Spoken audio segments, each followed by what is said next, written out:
бізде тағы да подкаст. Бүгін бізде ерекше қонақтарымыз бар. Негізгі бүгінгі кездесуіміздің тақырыбы заң және тәртіп. Сегодняшняя тема закон и порядок. Сегодня у нас в гостях Абишев Болат Саматович, адвокат Қостанайской областной коллегии, және де Басенова Несібелі Зариванқызы. Қазақстан Республикасы құрметті заңгер екенсіз, жеке сот орындаушысы, Қостанай өңірі бойынша бала құқықтары өкілі екенсіз. Қостанай облысының қоғамдық кеңесінің мүшесі, Аманат партиясы жанындағы отбасы және әлеуметтік маңызы бар халық мәселелері жөніндегі өңірлік қоғамдық кеңестің төрайымы, отбасы хелп жобасының авторы және жетекшісі. Жететті, в общем, регалия. Жақсы, біраз қоғамдық жұмыс жалпы. Енді осы заң және тәртіп, закон и порядок дейді. Почему именно в этом году эту программу внесли? Неге бұл тақырыпты былтырғы атышулы жағындай оқиғалардан кейін ба? Мен айта берейін ба? Я бастай беріңіздер екеуіңіз. Қайырлы күн, әріптестер. Жалпы енді заң және тәртіп деген ол менің ойымша бұл мәселе күнделікті болуға тиісті. Тек қана биыл емес. Жалпы енді биыл мүмкін көп себептер болған болар. Неге десеңіз, әлеуметтік желіде көптеген улы-шулы әңгімелер болып жатыр. Сондықтан басқа да көптеген ел басшысының талабы бар. Соған қарағанда оның дамуы біздің елде жалпы, біздің ел ең бірінші ТМД елінің арасында бірінші бастап жатырған сияқты. Енді министерство құрылды. Біздің ел басшысының үндеуінен кейін көптеген өзгерістер енгізіліп жатыр. Соған қарағанда менің ойымша простой народ он не успевает за этими изменениями. Поэтому в первую очередь, конечно, должен быть закон, естественно, и порядок. Болат Саматович. Я в дополнение к своей коллеге скажу, что да, действительно, нашим государством всегда уделялось внимание, и подобные программы, они так или иначе в том или ином виде действительно принимались. Это все было в рамках концепции правовой политики, скажем так, и вот в этом году была принята данная программа. Это действительно веяние времени, и мы можем наблюдать сейчас, насколько общество, скажем так, не готово, да, еще к новым изменениям, и правовое сознание общества еще пока оставляет желать лучшего. И поэтому, собственно, нам нужно повышать, устранять вот этот правовой нигилизм, и без соответствующего уровня правового сознания мы не построим правового государства. Вот, в первую очередь, государство — это мы, да? Как говорил кто-то из великих. Дұрыс айтасыз, иә, қазір ол заң мен тәртіп жалпы күнделікті болу керек дегеніңізбен келсем. Жаңа өзіңіз айтқандай, күнделікті өмірде заңға бағынатын және жауапты азамат болу нені білдіреді? Менің ойымша, заңға бағыну деген ол біріншіден заңды құрметтеу, заңды оқып білу. Ол енді күнделікті жалпы қарапайым адам жауапкершілікті бірінші өзінен бастау керек. Отбасыда болу керек жауапкершілік. Ол деген заңды құрметтеу және сыйлау деген ол элементарный бір мелочьтардан басталады ғой. Мысалы, қоқыс лақтырмау, заңды бұзбау, тек қана заңы емес, бізде неше түрлі ережелер де бар ғой. Үйдегі тәртіпте. Тәртіп бар, ереже бар, соны бұзбау, уақытында салық төлеу деген бар, мойнына жүктеген жауапкершілікті уақытында орындау деген. Мен енді мүмкін сот орындаушы болғандықтан айтам шығар. Бірақ енді менің ойымша, мен жұмысыма да келгенде көп у, шу, айқай, думен келетін адамдар ғой, борышкерлер. сонда мен оларға айтамын, бірінші сұрағым, неге сіз уақытында өзіңіздің мойныңызға жүктеген жауапкершілікті уақытында орындамадыңыз? Сондықтан осындай мәселеге келіп қалдыңыз деген сияқты. Сондықтан осындай жалпы кішкентай істерден адамның жауапкершілігі басталады деп есептеймін өзім. Мысалға бізде көп адамдар жаңағы құрсын шыға салады. Мысалға заңға жүгінсей, осындай. Бұл жерде тек қана заңды сыйлау, құрметтеу, оны орындау жалпы тек қана адамдарға байланысты емес, ол мемлекеттік органдарға да, жалпы жеке кәсіпкерлерге де, жеке жаңағы көп қой енді қазір бізде, иә. Сондықтан қазір ондай заман емес, артқа қалдыратын. Мәселені тезірек шешіп тастау керек деген мен өзім соған шақырамын.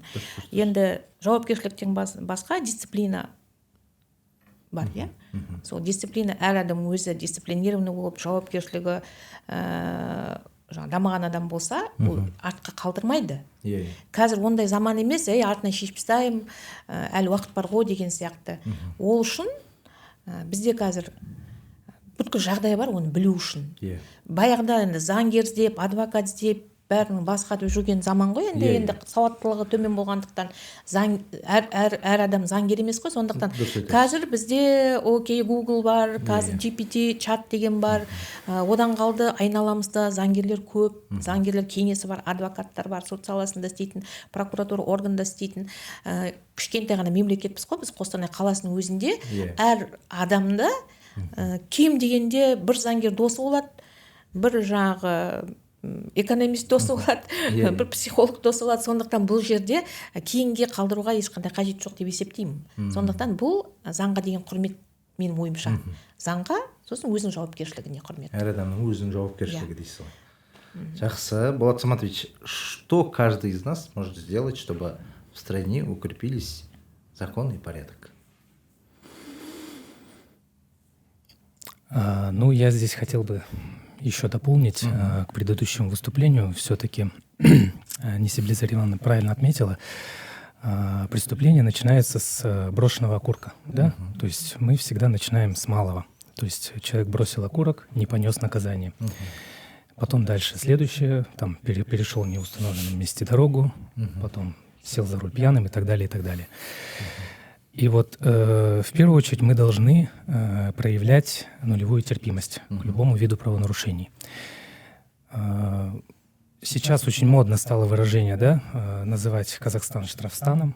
Когда я вижу, когда принимается какой-то новый закон, да, новый штраф и так далее, я практически в каждом случае соглашаюсь с законодателем. Почти везде. Потому что, смотришь комментарии, да, общество все недовольно, проявляет недовольство. Здесь все-таки мы должны в первую очередь всегда начинать с себя. Вот что мы должны сделать для того, чтобы был закон и порядок. Конечно же, в первую очередь это работать над собой, это следить за своими действиями. У нас стало модно знать о своих правах, но мы почему-то забываем о своих обязанностях. Если копнуть глубоко в историю возникновения государства, да, как появилось государство первое? То есть первобытное общество, оно каждый из них, членом общества, каждый человек, он понимает, что он не в состоянии, то есть ему дальше легче будет жить, если он объединится, правильно? Если они все объединятся в единое государство, но государство само по себе существовать не может. Да. То есть каждое лицо, каждый индивидуум передает часть своих прав государству, а государство в обмен дает свою защиту, да, свое покровительство и так далее. То есть что мы должны? Мы должны платить налоги, убирать свой двор элементарно, да, воспитывать детей, правильно воспитывать детей, давать образование, работать над собой, развивать имидж свой, имидж государства. И, собственно, делать-то много ничего и не нужно. Просто в первую очередь это следить за собой, развивать себя и проявлять нулевую терпимость к любому виду правонарушений. Здесь я еще хочу добавить к сказанному коллеге.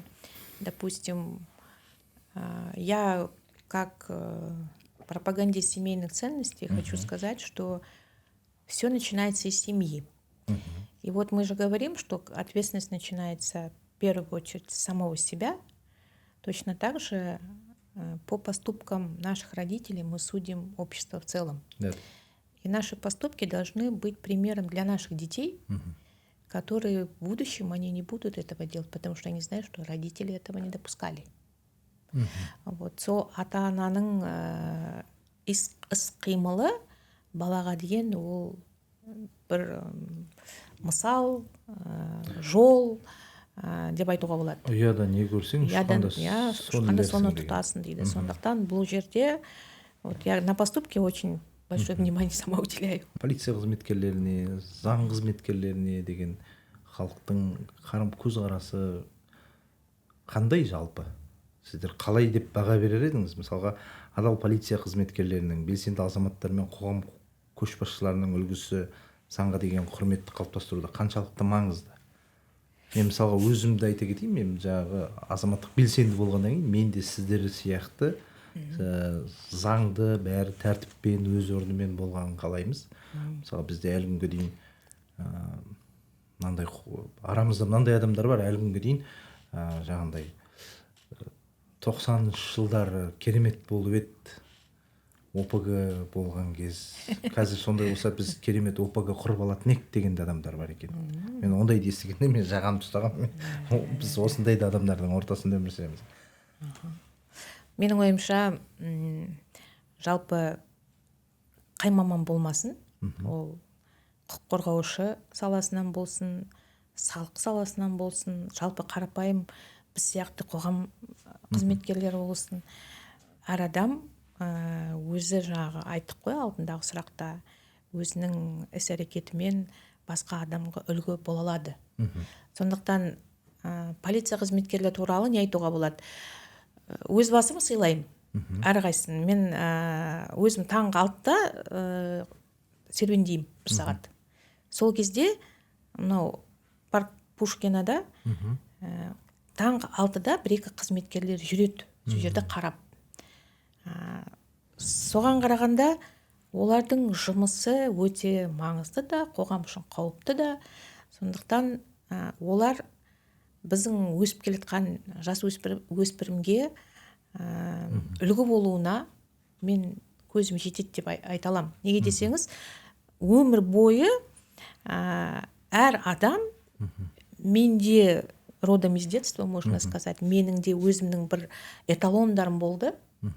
Сондықтан біздің балдарға да қай саладан болсын өзінің бір эталоны болады. Ол үшін енді бізде қазақта бір күшті мақал бар ғой, бір құмалақ бір қарын боқты шертеді деген сияқты. Әлеуметтік желіде көп айтады ғой, ана полиция бүйтіп қойыпты, мына полиция бүйтіп қойыпты. Қай салада болсын бар, енді бізде осы жақында ғана сот саласының бір адамы ішіп рульге отырып қойды. Ол да біздің осы сот саласының адамдарына бір қара күн туғандай болды, я? Неге десеңіз, бәрі ондай емес қой, біз бәрін айта алмаймыз қой. Сондықтан бұндай болып қалуы мүмкін. Бірақ жалпы менің ойымша полиция органы болсын, басқа да құқық қорғау органдарының азамат-азаматшалары, олар өз жерге жұмысқа барғанда, менің ойымша мойындарына жүктеген үлкен жауапкершілікті түсініп барады. Мысалға келтіріп кетейін, көп бар ғой сондай сол саланың қайраткерлері.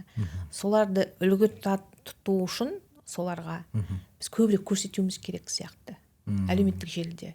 Біз балдар соны қарайды қазір. Біз әлеуметтік желіде шамалы маған идеологиясы көбіне ұнамайтын, ары қарата сұхбатқа жалғастырғанда өзім айтып кетемін. Енді жалпы әлеуметтік желінің өзінің алгоритмі бар, әр парақшаның, мысалға TikTok болсын, Facebook болсын.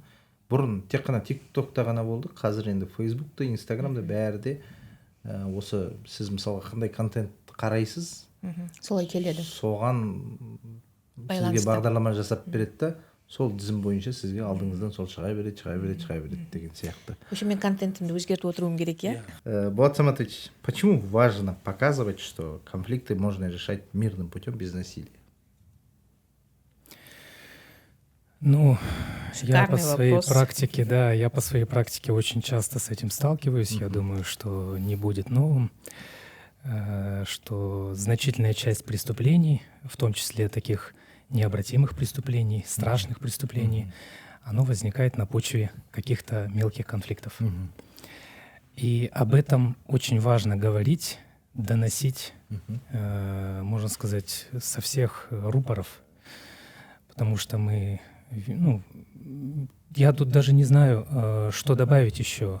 Действительно, любая ситуация, любую бытовую ситуацию взять, да, будь то семейно-бытовой конфликт, будь то дорожный конфликт, так устроена сейчас человеческая натура, что очень быстро происходит вот это воспламенение, да, и вроде как человек в абсолютно спокойном, нормальном состоянии, да, пребывал, и тут внезапно доли секунды происходит конфликт, и просто вот, как говорится, превращается в какого-то чужого, да, как в том фильме. И это два совершенно других человека. То есть до 5 минут назад они были абсолютно нормальными, адекватными, да, тут превращается в каких-то животных.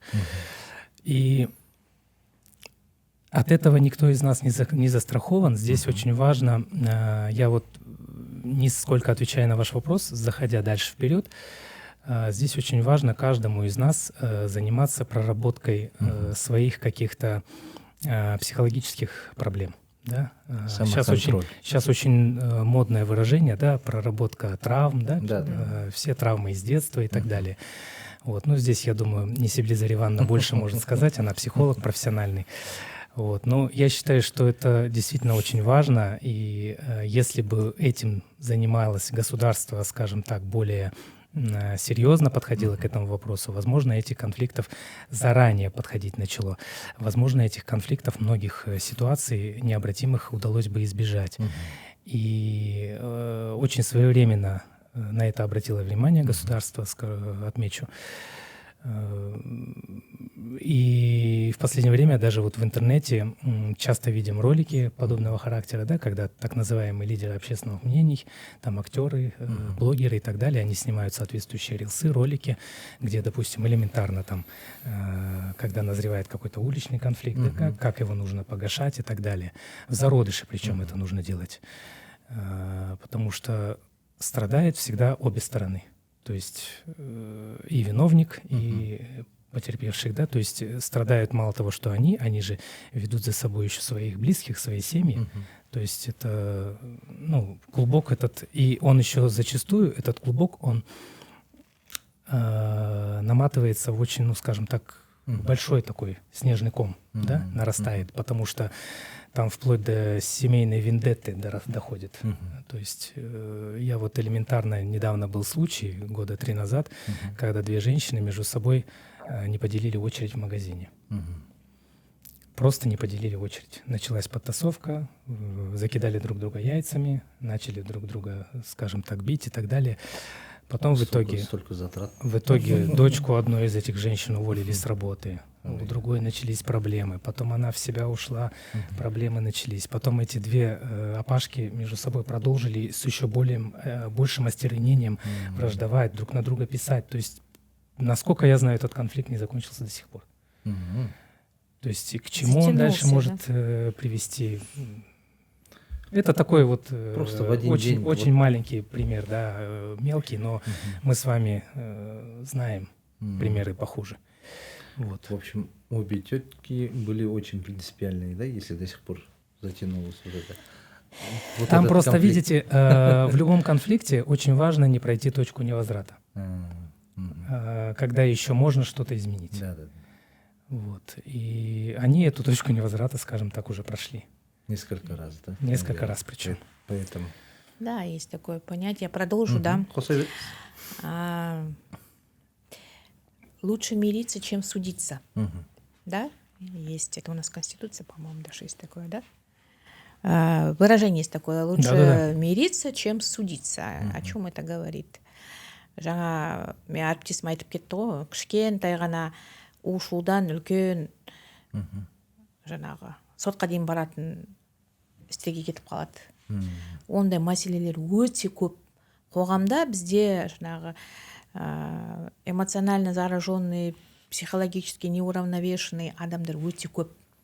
Енді мен психолог мамандығым бар, сондықтан я всегда в любой, допустим, ситуации, когда ко мне приходят стороны по бракоразводным процессам, те же алиментные обязательства, я всегда стараюсь решить вопрос мирным путем. Если даже не решится этот вопрос проживания на одной территории со своими собственными детьми, дальнейшие взаимоотношения тоже строить мирным путем. Почему? Потому что есть дети, да? Малолетние, недееспособные, скажем так, несовершеннолетние дети, которые не виноваты в том, что так случилось в их семье. Да. Вот. И я всегда говорю, что любой гнев, агрессия, которая проявляется в любой ситуации, там, в взаимоотношениях, это переизбыток отрицательных эмоций, когда человек все время находится в отрицательных эмоциях. То есть, как вы говорите, нужно его прорабатывать, там, бороться с детскими, там, юношескими травмами. Наверное, сейчас это тоже правда, веление времени. Может быть, что мир так интенсивно двигается, что люди просто не успевают за потоком информации, повседневной жизни, может, неправильно раскладывают свои приоритеты. Это от всего зависит. От всего зависит. Да. Конечно, вот, допустим, мен жұмысым, мен кілең сондай адамдармен жұмыс істеймін деп айтуға болады. Но я же не стала агрессивной или... Да, я не могу просто кричать на человека и так далее. Я могу, как в этом, помните ролики, я тебе сказала раз, я тебе сказала два. На третий раз я просто посажу и вот прям по пальцам объясню. Если человек не поймет, были случаи. Болады кейде деген, есіңді тарс еткізіп, жауапта сені балағаттап кетіп қалады. Бірақ мен білемін, ол адам менің айтқан мәселемді, ақыл кеңесімді ойға түтіп бәрі түбінде қайтып келеді маған. Келіп тұрады, есігіңді қағып, кешірім сұраймын. Өткенде осындай мәселе олар, кешіріңізші, тағы да бір рет айтып жіберіңізші, менің ойымша мен осылай сіз айтқандай шеше аламын сияқты деп келеді. Сондықтан бұл жерде сабырлық. Әркімде сабырлық болуға тиісті. Ең басты сабырлық болса, любой мәселені, жаңа сіз айтқандай, татулықпен, бірлікпен, ақыл кеңеспен шешуге болады. Сол кезде бізде мүмкін сотта істер азаяды. Енді қазір жаңа айтып кеттіңіз, осындай конфликттер, вот такие конфликты у нас очень много. Бұл конфликттер бұрынғы кезеңдермен салыстырғанда жыл сайын көбейіп келе ме, әлде азайып келе ме? Мен ойымша, енді мен жаңа сіз өзіңіз айтып кеттіңіз ғой, мен енді бала құқығы уәкілімін, заңгермін, өзімнің жаңағы авторлық жобам бар, осындай мәселелерді шешетін. Менің ойымша, мүмкін бұндай бұрын болды, бірақ не в таком количестве, и резонансный істер болған жоқ бізде. Азырақ болды деп есептеймін. Мүмкін ол тағы да әлеуметтік желіге байланысты, интернетке байланысты. Мүмкін мен енді өзім осыдан 30 жылдай болып қалды сот саласында істегенде. Мен аудандық соттарда істедім. Хатшы болдым. Неше түрлі қылмыстық, әкімшілік, азаматтық істерді қарағанда ол кезде жаңағы педофилия да, бытовой насилие да, убийство бәрі болды ол кезде. Бірақ қазір көп жаңағы айқай, шу, ду, сосын бізде жаңағы буллинг, кибербуллинг деген көбейіп кетті ғой. Біздің кезімізде де буллинг болды, енді кибербуллинг болмаса да буллинг болды ғой біздің кезімізде. Біз оны басқаша қабылдадық. Біздің ата-аналарымыз бізді қолдаған жоқ. Бізде мектепте жаңағы мұғалім ұрысқан кезде ата-анамыз ойбай, сен неге мен баламды ұрыстың деген жоқ қой. А қазір ата-аналардың мектепке деген қарым-қатынасы мүлдем басқаша. Мүлдем басқаша. Мен түсінем, баланы құрметтеу керек, сыйлау керек, оған сенім арттыру керек, бірақ бұл жерде бір грань болу керек қой. Менікі, жеке жер деген сияқты. Жоқ, болмайды. Мен жақында бір исследование оқыдым. Орысша айтып өтейінші. Читала одно исследование, может, вы тоже читали в соцсетях, когда анализировали детей, которым было все дозволено. То есть, возможно, это был эксперимент какой-то там. 5 детей вырастили тем, кому вообще ни в чем не отказывали. И там, допустим, 5 детей, у которых периодически было ограничение на какие-то его хотелки. Очень хорошее, на мой взгляд, мне на многие мысли навело оно. И оказалось, что те люди, дети, которым им все было дозволено, они уже во взрослой жизни они не смогли состояться. То есть они стали зависимыми от тех людей, которым им все позволялось. Вот. Как Допустим, говорится, хорошие да. люди порождают да. хорошие времена, Да. хорошие времена порождают плохих людей деген сияқты.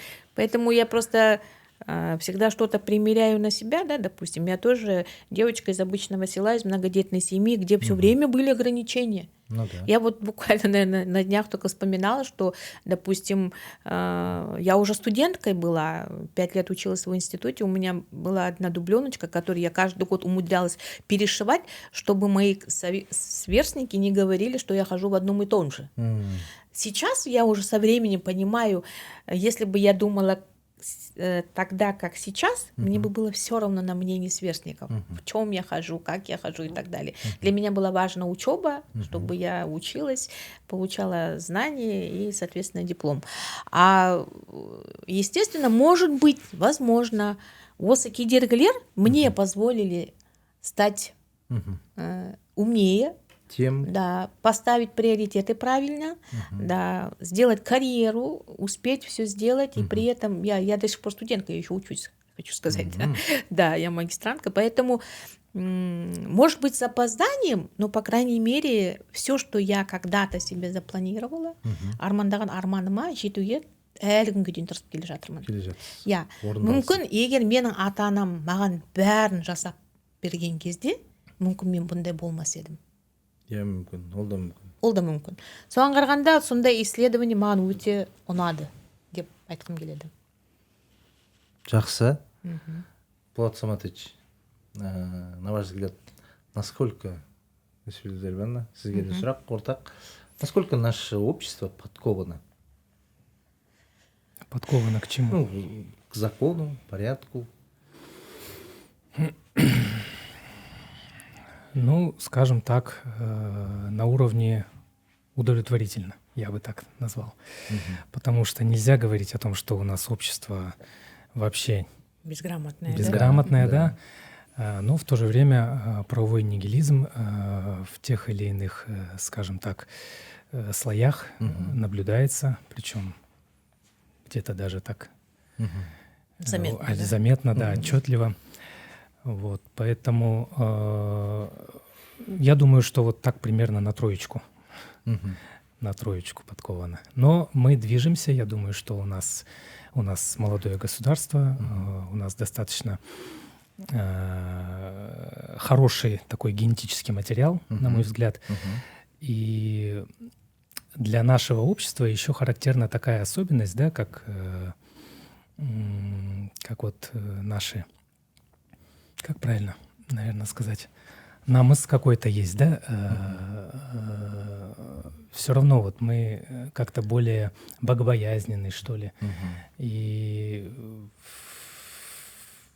в какой-то степени внутренне общество у нас... Как, извините? Ар-намыс. Да, ар-намыс есть такое. Вот, поэтому я думаю, что у нас все впереди и не все потеряно. Рахмет, почему общественное осуждение правонарушений так важно и может ли оно быть сильнее, чем сам закон? Мен айтып өтейін. Айтып кетіңіз, иә. Негізі общественное осуждение деген ол кейде заңдан да күшті болуы мүмкін. Неге десеңіз, как бы мы ни хотели, мы все равно зависим от мнения других людей. Вот. Есть, конечно, пул людей, которым, можно сказать, все по барабану, да. Но тем не менее, мен әріптесім айтып кетті ғой, ар-намыс деген бар. Ол ар-намыс осы қоғамдық сөгіске тікелей байланысты. Қоғамда егер қазір бір любой мекемеге кіріп блогер болып камерамен түсіріңізші, жасап жатқан іс-әрекеті дұрыс болмаса, ол сол жерде қоя қояды. Сондықтан бұл жерде осы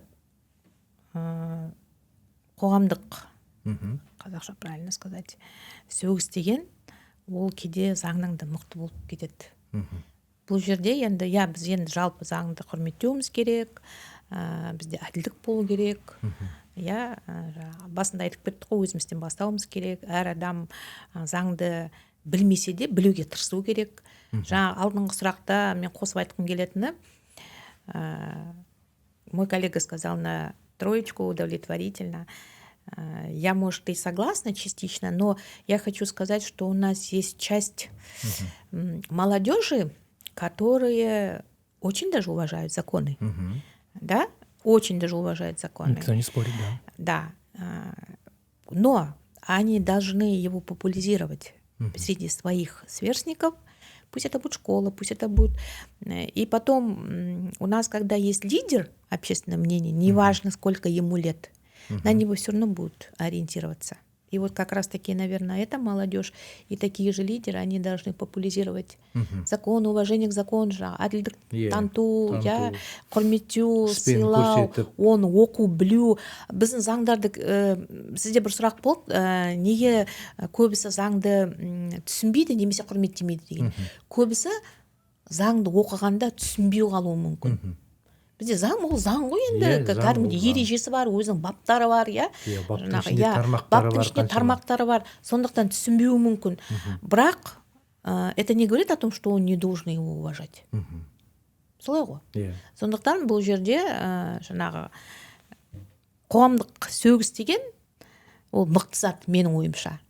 Жалпы осы біздің менталитетке, біздің қазақтың ар-намысына дегендей, ол мықты әсер етеді деп есептеймін өз басым. Бізде басқа мемлекетпен салыстырғанда заң тез қабылданады дедіңіз. Қабылданады, тезірек қабылданады. Оған біздің мемлекеттің жақсы жұмыс істегенінен заң тез қабылдана ма, әлде үрдіс сондай ма? Менің ойымша екеуі де бар. Неге десеңіз, осы жаңағы ужесточение ответственности по бытовому насилию қабылданды ғой былтыр. Заң салтанат заң деп айтады ғой қазір. Сол заң оның алдында 1-2 жыл айналып жүрген. Қабылдана ма, қабылданбай ма, неше түрлі ой пікірлер болды, оны бір общественный советке салды, екіншіге салды, айналдырып жүргенде именно осы процесс болып қалды ғой, Бишімбаевтың процесі. Содан кейін 1 жарты жылдың ішінде қабылданды. Вот соны біз қалай бағалауымыз керек. Иә? Ал енді мүмкін ертерек қабылданғанда мүмкін мұндай мәселе болмайды. Иә, мүмкін. Ондай мәселе болмас па еді? Ондай болмас па еді. Бұл жерде енді мүмкін тірі қалар ма еді. Менің ойымша енді мемлекеттік органдар болсын, заң жазушылар болсын, олар да адамдар ғой. Осы қоғамда жүрген әлеуметтік желіні оқып отырған, бүткіл Қазақстанның халқының жағдайын біліп отырған азамат пен азаматшалар, сондықтан олар да тек заң шығара бермейді деп есептеймін өзім. Что мешает людям разбираться в законах? Сложность юридического языка, недоверие к системе или просто отсутствие интереса? Все вместе. Да, по сути, ничего не мешает, с одной стороны. С другой стороны, да, действительно, вот коллега сказала, все вместе, но здесь немалая доля ответственности, конечно, возложена на тех, кто должен заниматься вопросами повышения правовой культуры, да, в том числе и нас с вами, да, общественных деятелей, правозащитников и так далее. То есть надо популяризировать культуру, соответствующую культуру правосознательную, да, у людей посредством доступных каких-то рычагов, да, доступных способов. То есть, там, опять же, как я говорил ранее, через рилсы, да, знаменитые. То есть у нас сейчас молодежь сидит в Инстаграме, в соцсетях и так далее. Если это, допустим, поколение, ну, для каждой группы, для каждого слоя населения, да, кому на каком языке будет удобнее получать тот или иной контент. Здесь еще очень важный момент, я бы хотел заметить, это повышение правовой, даже не правовой, а цифровой гигиены. Да? То есть нужно учить в первую очередь молодежь, но и не только молодежь, критическому мышлению, отделять скажем так, зерна от плевел, да? То есть Да-да-да. не просто, скажем так, тупо впитывать информацию, да, которую он получает, а эту информацию доносят же с разных ракурсов, Да. с разных точек зрения. И мы с вами не будем ходить, опять же, за примерами далеко. Те же самые наши новостные порталы очень провокационно Социальные иногда подают сети. новости, да. И, соответственно, это вызывает соответствующую обратную связь, да, так называемый фидбэк. Вот. И поэтому вплоть до того, что в школах нужно учить этому цифровой гигиене, чтобы люди, дети с детства учились вот этим вот вещам основным, критическому мышлению, как сейчас модно говорить. Да. Что мешает? Опять же, повторюсь, ничего не мешает. Нужно просто организовать соответствующую работу. И каждый из нас должен свою лепту вносить в это. Это, во-первых, конечно, своим примером, проводить определенную разъяснительную работу. Только это не просто какие-то там шаблонные, да, какие-то, опять же, подкасты, рилсы снимать, а должно быть все в комплексе, чтобы доносить до каждой кухарки, до каждого ребенка, до каждого школьника. И еще хотел бы дополнить, вот Несибель Зариван важную вещь сказала по поводу молодежных лидеров. Это, безусловно, очень важно, да, но я, к сожалению, не ошибусь, если скажу, что сегодняшние, да, молодежные лидеры, которые вот вырисовываются там в классах, да, в университетах, группах и так далее, во дворах, большинство из них не несет, скажем так, такую позитивную цель своего лидерства, да? А в основном это создается за счет какого-то самоутверждения, да? Вот, то есть, ну, какие-то более низменные цели преследуются в этих. Бывают случаи, когда тот или иной лидер, скажем так, переходит, ну, осознает, переходит на сторону, на нужную сторону, скажем так, на сторону добра, и свои вот эти лидерские навыки приобретенные он уже использует в позитивном таком русле, ключе. Но вот таких лидеров, их тоже нужно, скажем так, брать на карандаш, в том плане, что нужно с ними работать в первую очередь. Ну, я думаю, что вы это знаете не хуже меня. Это ваша специализация. Вот что важно. И еще какой момент хотел бы я дополнить. Это отсутствие авторитетов среди взрослых, да, для нынешней молодежи. То есть если для нас раньше учитель, да, это был какой-то непоколебимый, абсолютный авторитет, да, которого боялись не только дети, но и родители.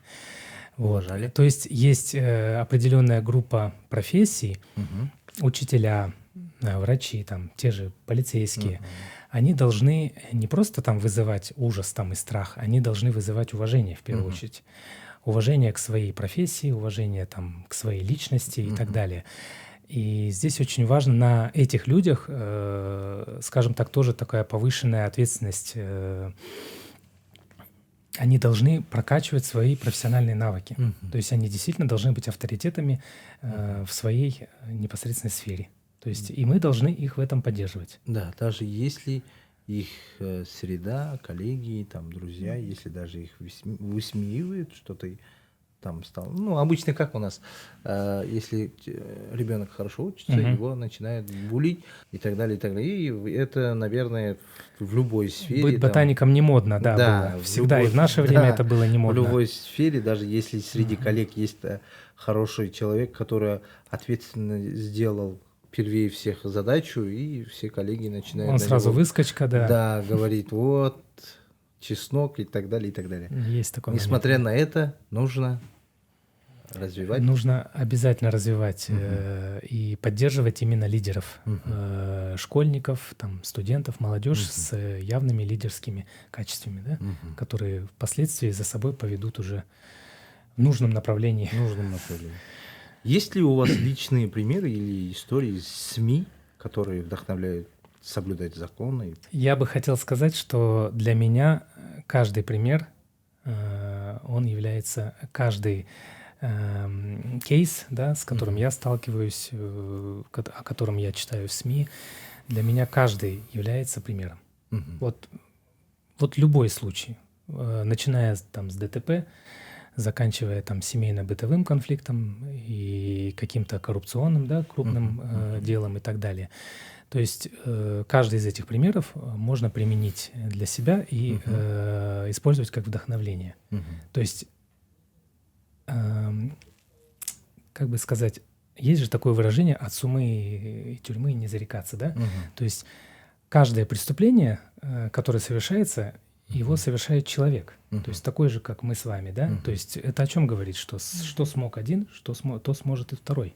То есть каждый из нас не застрахован от тех или иных случаев. Либо мы являемся, скажем так, либо мы совершаем, либо мы становимся, не дай бог, жертвой, да, этого преступления, либо этого посягательства. Поэтому эти примеры важны для того, чтобы в будущем свою манеру поведения, да, скорректировать и все эти факторы учитывать в своей жизни.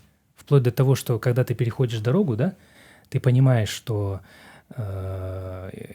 пешеходный переход и зеленый свет светофора не гарантируют тебе жизнь, да, не гарантируют, что ты безопасно перейдешь дорогу. Твое здоровье в твоих руках. Я насмотрелся, я думаю, и вы прекрасно знаете, какие примеры бывают. То есть ты в первую очередь должен контролировать ситуацию. Да. Ты должен о своей безопасности заботиться. То же самое должен заботиться о безопасности своих детей, да, тех, кто рядом с тобой по возможности. То же самое, когда ты за рулем. Ты должен понимать, что в любой момент кто-то может выскочить из-за кустов. Не надо... Вот проблема многих людей в том, что они думают, что раз они правы, значит, они могут. Есть помимо юридической ответственности, есть еще моральная ответственность. То есть каждый человек должен придерживаться вот этого, скажем так, какого-то компромисса между юридической и моральной ответственностью. Какую-то вот середину найти должен. То есть мало быть просто правым с юридической точки зрения, нужно еще морально, скажем так, быть чистым. Да, я вот хочу дополнить. Сижу, смотрю на это авто и вспоминаю про моральную ответственность, о которой вы говорите. Допустим, помните, когда вышел закон о том, что нужно пристегивать ремни? Да, это было, наверное, лет 20 назад, да? Да. Вот. Все что сделали? Пристегнули ремни. Сказали убрать тонировку с авто. Все Убрали. законопослушные граждане убрали.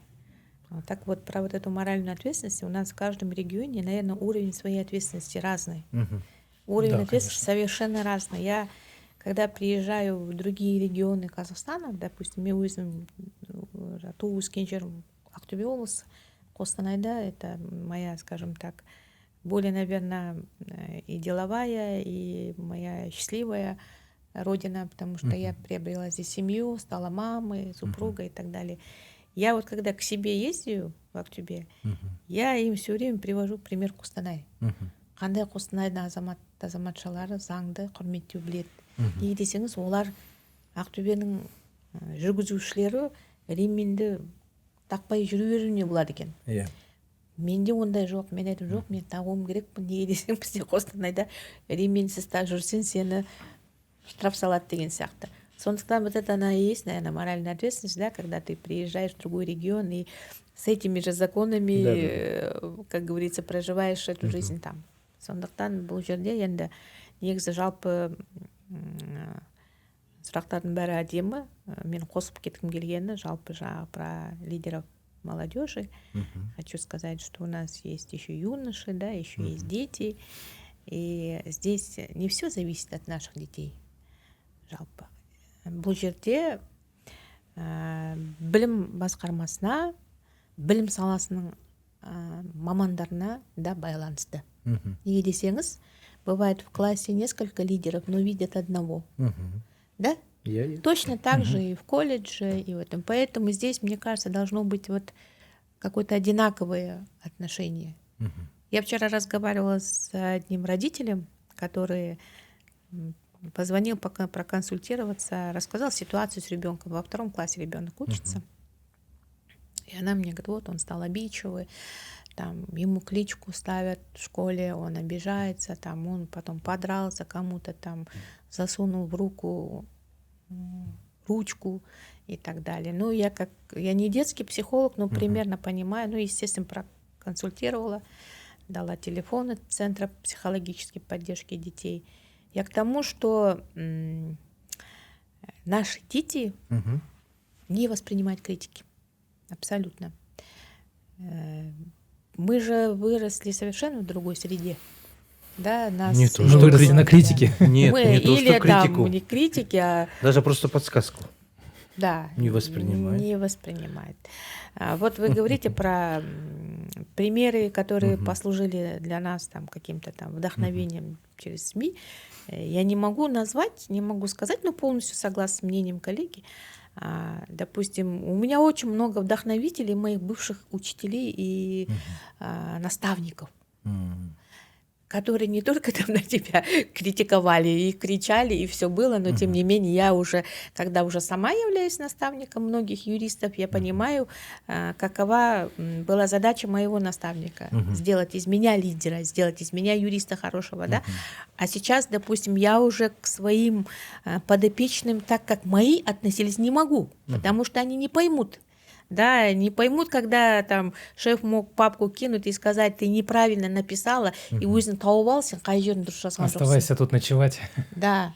Вот были, я помню, я когда в судебном системе, в суде, в обычном там, двухсоставном суде районного суда, когда работала, в день 5-6 уголовных дел, ты их рассматриваешь, у нас же не было тогда интернета, компьютера не было, мы все писали рукописно, у нас была одна машинка, и мы там секретари в очереди стояли, чтобы 6 приговоров напечатать, потому что, да, у нас 8 часов конвой уезжает, нам надо успеть вручить эти приговора, да, и мы успевали, а не дай бог ты одно слово, ошибку допустишь, тебе все 6 листов перепечатывать надо. Мы в такие времена работали, сложные времена работали. Я помню, я садилась печатать в 6-7 утра, я приходила домой, и я говорила охранникке, айтатын, аға бастық сұраса айтшы, жаңа ғана кетті деп, мен 1-2 сағат демаламын да келем. Но мне вот эта дисциплина не давала покоя, я могла прийти, душ принять, перекусить и заново вернуться, то есть сутки могла не спать, чтобы просто вот завершить это дело, этот весь процесс, да, допустим. Сейчас молодежь не жертвует. Абсолютно. Хотя их работа упрощена. Даже в нашей профессии судебного исполнителя на все стало проще. Почему? Потому что у нас цифровизация шагнула вперед. Нажал на кнопку, все проблемы решил. А раньше мы топали, писали. Поэтому мы, наверное, сильнее и крепче. Морально. Вот. Морально. Психологически. Да, психологические. Енді Стрессоустойчивые. Жаңа айтып жатсыз, қазіргі балалар критика қабылдай алмайды деп жатсыз. Не істейік қабылдау үшін? Қандай әдістеме қолданамыз? Әдістемелер. Балалардан ата-ана жаман болып кетті. Жалпы Қиын болып кетті ата-анамен жұмыс істеу. Менің ойымша, жалпы бала тәрбиелеу деген оңай зат емес. Неге десеңіз, ол бүгін кішкентай бала, ертең өсіп сен сияқты азаматша болады. Сол кезде ол баланың алдында ұят болмау керек та, сен маған неге дұрыс тәрбие бермедің деген сияқты сұрақ қоймау керек. Жалпы енді мен өзім, помимо всех этих общественных своих должностей, я еще являюсь членом общественно-наблюдательной комиссии по правам осужденных. Вот. 4 года я в членствах, часто посещаю там, где находится огромное количество взрослых, здоровых людей, которые переступили закон. Кто виноват в том, что они это сделали? Родители, общество или друзья, окружение? Мы же не знаем. Среда, да. Да, поэтому бұл жерде родитель – это огромная ответственность. Многие неосознанно к этому идут. Семьи рушатся, имея в наличии 3, 4, 5, 6 детей. Просто мы не хотим дальше жить. А зачем вы родили этих детей? Поэтому все оттуда и начинается. Соответственно, мен өзім кейде менде бір ғана қызым бар. Кейде мен бірдеңе айтқым келеді, бір серьезный зат. Оған дайындалам кәдімгідей. Сол мәселе, сол тақырыпқа сөйлесу үшін 16 жастар қызыма мен дайындалам кәдімгідей. қалай сөйлесем екен, қалай настроениесін тапсам екен. Ну, арасында попадает, конечно, под горячую руку. А жалпы всегда готовлюсь. Естественно, и мы же не были всю жизнь родителями, правильно? Мы были детьми, стали родителями. И мы с мужем вначале договариваемся, как мы будем с ней говорить на эту тему и так далее. Сондықтан бұл жерде мен любой отбасы, енді жаңағы отбасы хелпқа келген кезде мен бірінші сұрағым, неше балаң бар, балдарыңыз, сендердің ажырасып жатқандарыңыз туралы біле ме, білмей ме деп. Кейбіреулер айтады, иә, біз сөйлестік, олар түсінеді, келісім берді деген сияқты. Ни один ребенок никогда не согласен будет жить у одного из родителей. Поверьте мне. Ни один, как это, помните, в КВН Азамат Мусагалиев сказал самый сложный вопрос для ребенка: кого ты больше любишь, маму или папу? Да. Я свою маму очень сильно люблю, но во мне течет кровь отцовская деген сияқты. Поэтому здесь неделимая любовь такая. Поэтому мен де кейде ойлаймын, вот как нас мама с папой семерых воспитали. Так они нас не воспитывали, мы выросли на их поступках, на их қас-қабағына қарап, да. А сейчас дети немножко другие. Поэтому здесь каждый родитель должен вначале осознать, надо ему еще одного члена семьи рожать или нет. Если есть, значит, нужно готовиться, нужно учиться, нужно... Ну, по поводу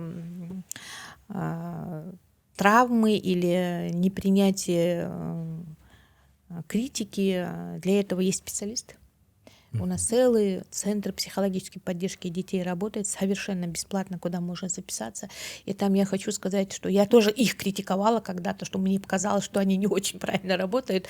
Хотя я не детский психолог, но тем не менее я убедилась, что хороший центр, хорошо работает, проводит тестирование, подсказывает родителям, как с этим ребенком дальше. Ол баламен қалай ары қарата өмір сүру керек, қалай қарым-қатынасты түзу керек, корректировать ету керек, соның бәрін түсіндіріп біледі, көрсетеді.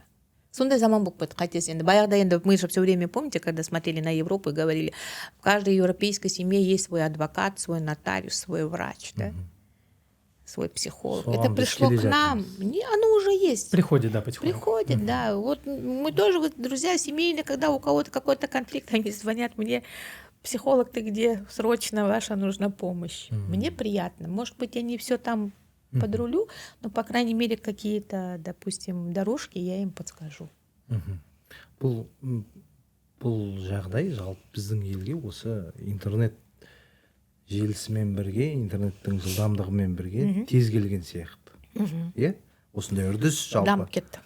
Тез арада. Бізде мысалға мектептерде психологтар қай уақыттан бастап пайда бола бастады? Осы 2008-2005-тен бері қарай пайда бола бастады, психологтар? Нет, наверное, чуть позже. Бізде инклюзивная реформа болды ғой образованияда, что жаңағы енді бұларды қазір біз инвалид деп жалпы айтпаймыз ғой. Атамаймыз, иә. Енді ограниченные немножко дети, которые особенные дети, мы их называем. Солар жалпы кәдімгі денсаулық баламен бірге оқиды, бір класста. Сол реформа келгеннен бастап осы психолог мамандары. Олар қазір жетіспейді бізде. Қалай олардың санын көбейтсең де, олардың саны жетпейді. Неге десеңіз, енді бір мектепте 500 бала болсыншы, оған 1-2 ғана психолог болады. Ол аз. Аз, иә. Иә, сондықтан бұл жерде әр классқа бір психолог болуға тиісті. Немесе класс жетекшілерінің? Иә. Бәрі педагогика, психология деген мамандықты сабақты өтті ғой, педагогикалық институтта оқып жүргенде. Бәрімізде педагогика болғанда, бізде психология деген сабақ бөлек болды, педагогика деген сабақ болды. Енді келесі тағы да бір сұрақ, жалпы біздің елімізде қоғамның заңды жетік білуіне ақпарат жеткіліксіз деп ойламайсыздар ма? Жоқ. Менің ойымша, есть такая поговорка, как мы ранее еще в первом своем этом говорили: кто захотел, тот услышал, кому это надо, он его узнает. Менің ойымша, қазір мынау бізде цифровизация дамыды, искусственный интеллект дамыды. Любой сұраққа жауап алуға болады. Тек сұрағың дұрыс болуға тиісті. Если у тебя правильный вопрос, ты на него правильный ответ получишь. Нет такого, чтобы я не знал, я не мог и так далее. Менің ойымша, сот саласы болсын, прокуратура органы болсын, полиция органы болсын, біздің құқық қорғаушылар, адвокаттар бар, бізде палата юридических, как правильно, консультантов деген бар, иә, целый департамент юстиция бар, олардың структурный подразделениялары бар. Қай жаңа нотариустан керек па, адвокаттан керек па, соттан керек па, барлық жерде консультанттар бар. Сен егер өзің жаңағы интернеттен қарай алмасаң, я оны оқып түсінбесең, ол үшін сондай заңгерлер бар. Менің ойымша ешкім бас тартпайды оған, мен саған жауап бермеймін, түсіндіріп айтпаймын деген сияқты. Мен өзім заңгер ретінде менің жұмысыма қатысты болмаса да, мен көмектесуге тырысамын. Мүмкін менің бұл жаңа қоғамда жүргендіктен болатын шығар. Менің ойымша ол үлкен адам болсын, жас болсын, келсе, менде бүгінде таңертең бір мәселе болды. Менің борышкерім маған келіп айтады, мен деген естіген жоқ, мен білмеймін деген сияқты. Сосын мен оның жаңағы ісімді ашамда и көрсетемін. Вот было уведомление, черным по белому написано, бүткіл құқықтарың жазылған, міндеттерің жазылған. Осыған сіз қол қойдыңыз. Қалай енді сіз айтасыз маған, мен білген жоқпын деп. Сіз қазір шағымданыңызшы сотқа, мен жеңіп шығам сізді. Неге десеңіз, сіз өзіңіз қолыңызбен қол қойдыңыз. Ол не деген, ненің мәселесі? Адам оқымайды деген мәселе. Сен неге қол қойдың? Өзің оқыған жоқсың. Сол жаңағы сауаттылығы жоқ, содан басталады. Сосын немқұрайлық, иә, немқұрайлық менің ойымша орманда тұрмаса ол адам білмеймін деген. Қалада, ауданда, ауылдық жерде любой информацияны алуға болады. Бүткіл ақпаратты. Енді тағы бір қызық сұрақ қояйын сіздерге. В год сколько раз вы нарушаете закон, Болат Саматович? Провокационный вопрос, да? Ну, каждый из нас, я думаю, нарушает закон, так или иначе. Я не считал. Не буду кривить душой. Однозначно, каждый из нас нарушает в каких-то мелочах. Даже иногда нарушаем те законы, о которых мы тоже можем не знать. Допустим, сейчас как-то вот мы, конечно, ведем мониторинг, да, нормативных актов. Порой какие-то законы, с которыми мы непосредственно работаем, мы мониторим постоянно. А иногда бывает, что вот недавно, например, я узнал, что за несвоевременное предоставление статотчетности предусмотрена административная ответственность. Да. Я об этом не знал. И, скажем так, ту организацию, с которой у меня консультировалась, когда они мне задали вот такой вопрос, я начал действительно выяснять, и действительно оказалось, что штраф предусмотрен, даже не предупреждение, а штраф за несвоевременное предоставление статотчетности. Там вообще абсолютно, скажем так,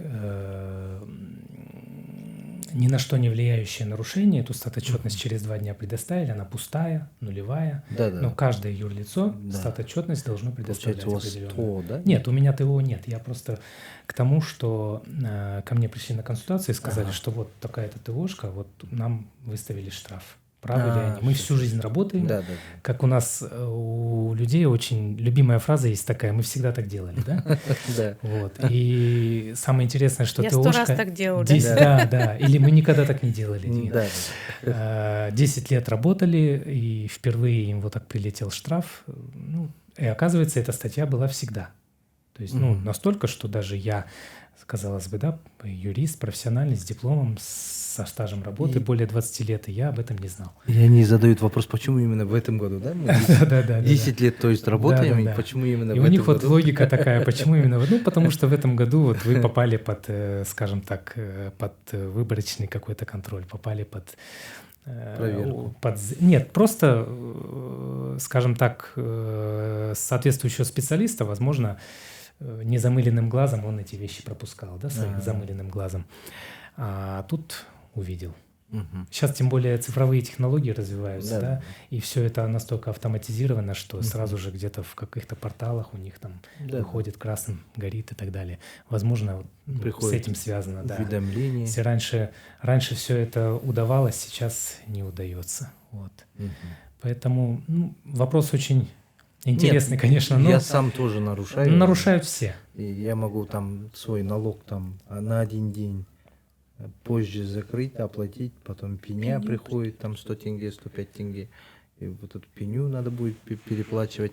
И я не говорю, что я никогда не нарушал. У меня были, да, административные нарушения. Я зимой было мороз 39 градусов, и по улице не было машин, и там 4 секунды красное горело, я прошел, потому что я уже терпеть не мог.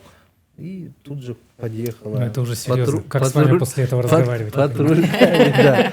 Ну, я объяснил, я оплатил штраф, я сказал, да, я осознанно прошел А после. сейчас у вас Это уже ведь лишение прав. Сейчас патруль вас уже не задержит, у нас везде камеры Да, есть. везде Да. камеры. Тогда еще камеры не было, поэтому я...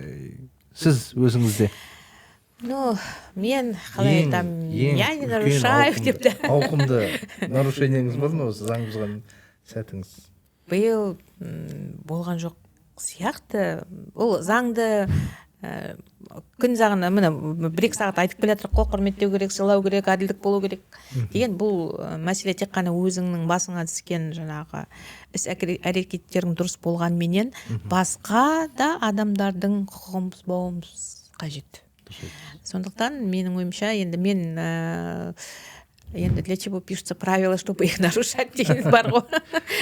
Менің ойымша мен заң бұзушылыққа жол бермеген сияқтымын, бірақ мен де жүргізушімін. Бірақ штраф менің күйеуіме келеді. Неге десеңіз, машина соның артында.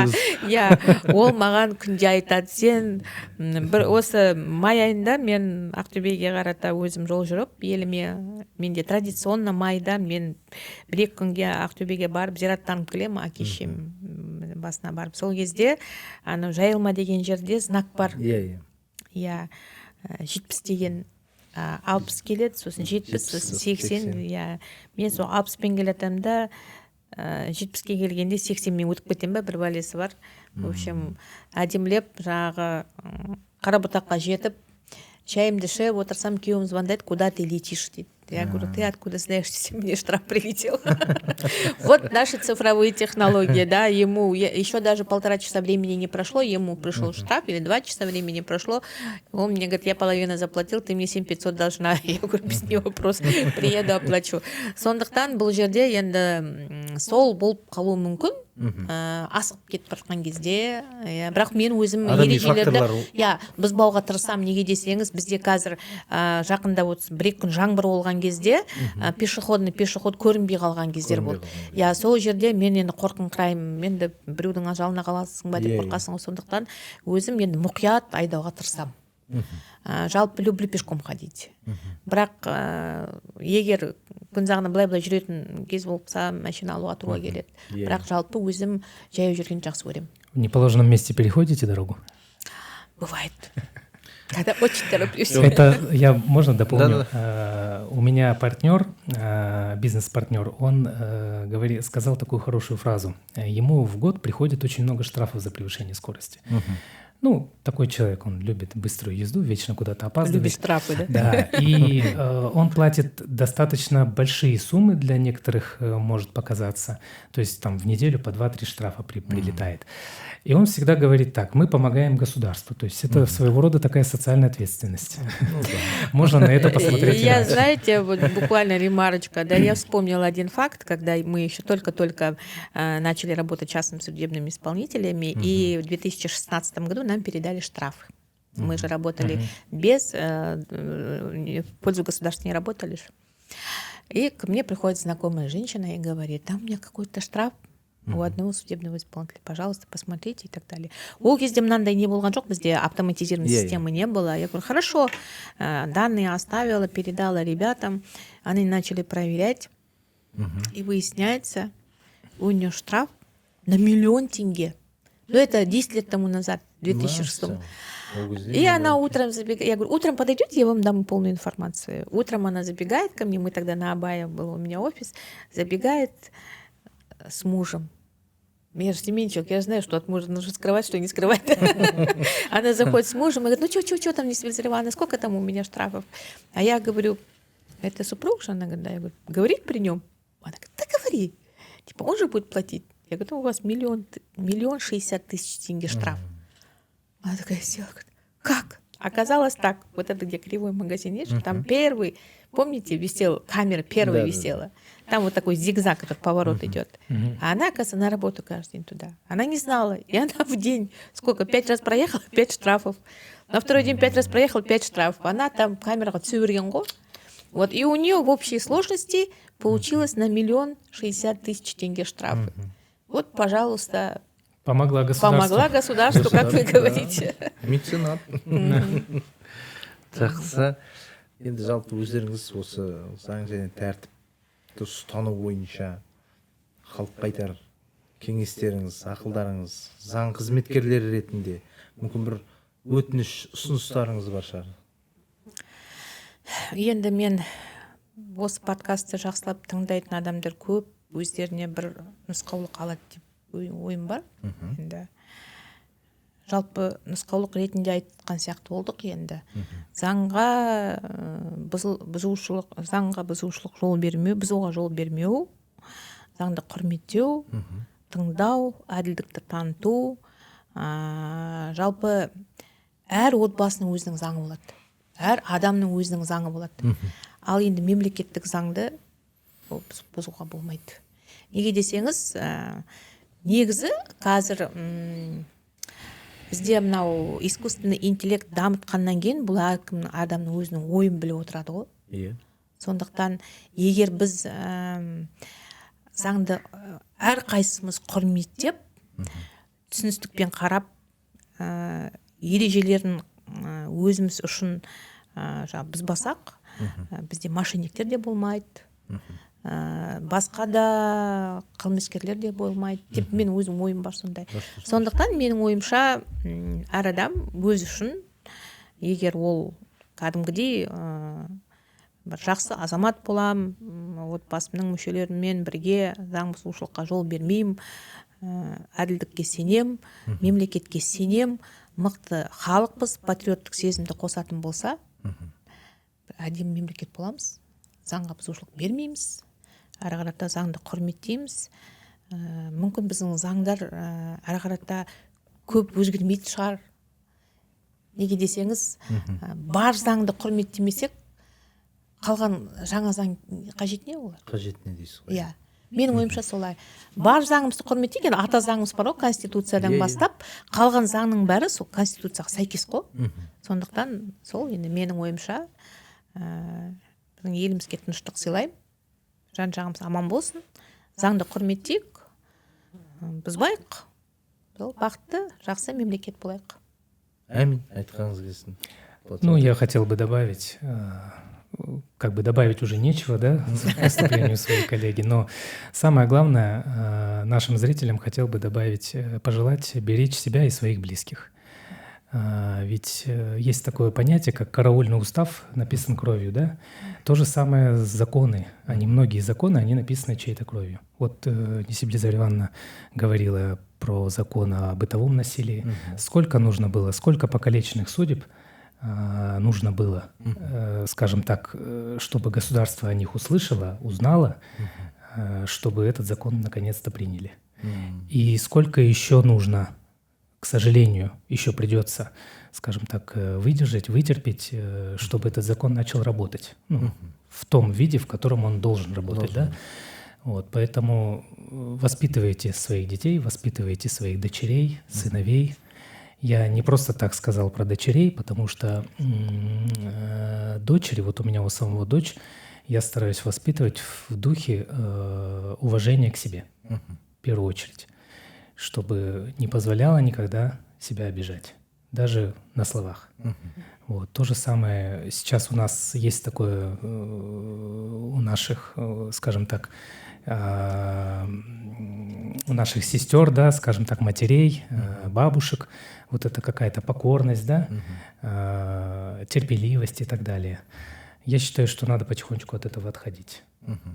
Женщина имеет те же права, и на сегодняшний день, как бы мы ни говорили о соблюдении прав женщин, они все еще очень сильно уязвлены.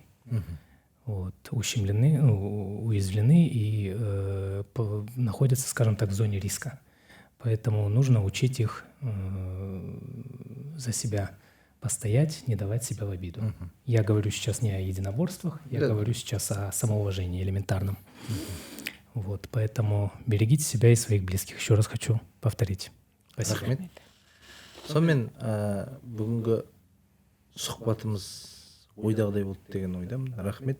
Алтын уақыттарыңызды бөліп, Сізге де келіп, рахмет. бөлісіп, осындай өздеріңіздің тәжірибелеріңізбен біраз көрерменнің көзін аштыңыздар, зейінін аштыңыздар деген үміттемін. Енді жаңа Болат Саматович айтып отырмын, мысалға біз жаңа статистика бойынша заңды білмедік деп. Мысалы біз жыл сайын жаңа статистика департаментіне біз НПОшниктер отчет тапсырып отырамыз. Сондықтан шын мәнінде кез келген адам басына сол заңға жүгінбейінше немесе сол сәтке тап болмайынша сол заңды өзі ашып- Білмей қалады Иә, дейсіз білмей қалады екен. Сондықтан қымбатты көрермен, сауатты, білімді, парасатты қоғам құру үшін ең бірінші білім, әрине, екінші жаңағы осы заң мен тәртіп аясында әр адам өз-өзінен бастаса, үлкен қоғам және де үлкен мемлекет бола аламыз деген ойдамыз. Рахмет баршаңызға.